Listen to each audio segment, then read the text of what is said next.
pain and discomfort? Do you live with it every day? Are they in the way of what you want? Do you use any of it to your advantage? Let's get into it.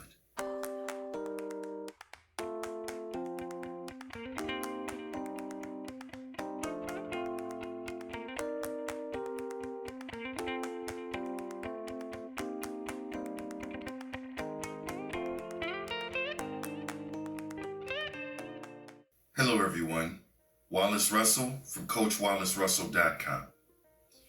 Let's start with pain or hurt.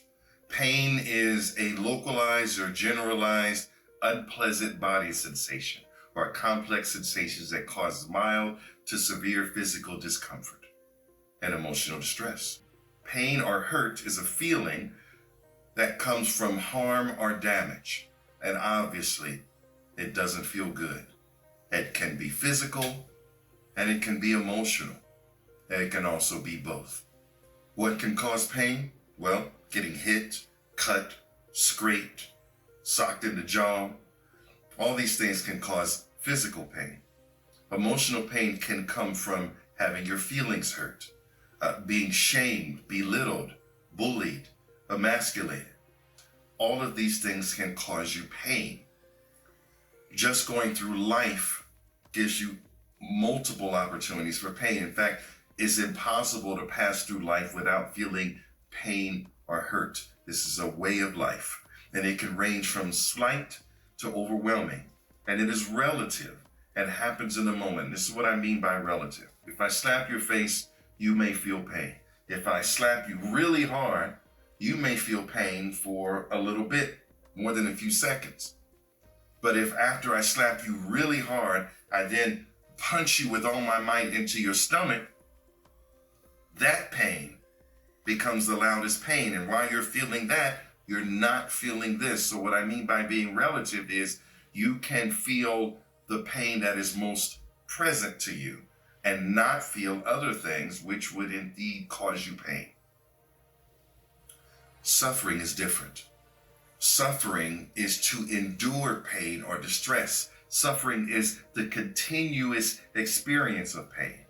For physical suffering, there's medication. For emotional suffering, there's probably self-medication, which probably isn't good. But medication is generally not the cure for suffering. Medication just helps you deal with the suffering while you're going through it.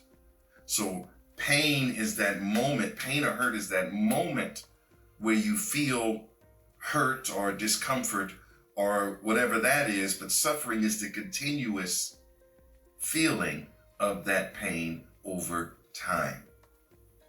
Fear is a form of suffering. Fear is an unpleasant, awful, strong emotion caused by anticipation or awareness of danger. Fear as a form of suffering, emotional suffering or mental suffering, exists only in our minds, but has physical effects. It is born of the anticipation of pain or hurt. If you know you're about to get slapped, or you know you're about to become hurt, you can feel fear in that moment, and the anticipation of it can cause you to endure that fear over time. It can be slight and feel like an annoyance or inconvenience. So sometimes just being annoyed is a manifestation of fear. Sometimes just not liking something is a manifestation of fear, because who likes to feel fear? It can be major and leave you frozen in horror and have your heart beating so much that it's to the point of a heart attack. But it can also generate hate. The anticipation of a bad feeling can cause you to take actions that are not necessarily in your best interest. But sometimes you just want to get that feeling away from you. But let's talk about how we deal with that fear. One of the ways that we deal with fear is avoidance. And it makes sense to avoid pain and suffering. We can run or stay away from it. We can get protection to shield ourselves from it. And we can get stronger and more powerful in ourselves so that we have less to fear. If you do none of these things, then fear festers and you continue to suffer. Living in fear, living with fear, can stop you from having the life you want. But you don't have to be stuck. You can choose to react to fear in a different way. The answer to how to deal with fear, or some of the answers that help you to deal with fear, are inside you, because that's where the suffering happens. Changing the world around you does not make you fearless. Changing you can remove the fear. Doing something to someone else will not make you fearless, because you will always be concerned that it could happen again, even though you got through this one. Changing yourself is part of the solution to becoming fearless or fear-free. You need to know that going through life, just like there's always pain and there is always some form of suffering, and there will always be some fear. So don't think that having or feeling fear makes you weak. It does not. It makes you human. The difference is what you do with it. Do you use that fear to propel you to do something great? Do you use that fear to become something more, to become stronger?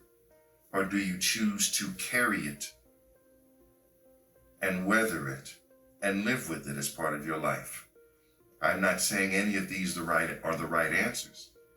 I'm saying that fear is something that will always be part of your life in one way or another. And how you deal with it will decide or will make manifest how the world shows up for you. Now, if you want to get into how to alleviate your fears, well, that's for another video. Thank you for taking the time to watch this video. Please put any comments or suggestions in the comment box below. If you would like to consider working with me as a life coach, there's a link below to set up a free consultation. As always, your time, your energy, your viewership is greatly appreciated. And I look forward to the next time. See you then.